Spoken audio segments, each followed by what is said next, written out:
So nothing against the new box cutting tool from Victorinox. I'm not a fan of it. I think it actually would work well for clamshell packaging. As far as boxes, I think it's okay. The knife itself is cool though. The file is cool.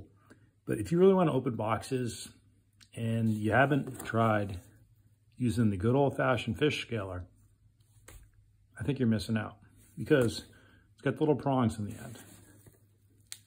Get your little start. Those 3 layers of packing tape. And if you actually want to cut cardboard, because you're not going to hurt yourself or your contents, this is a good alternative to a knife because it actually saws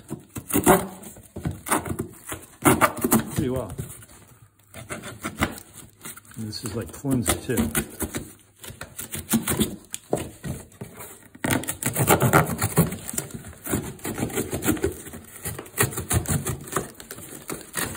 So,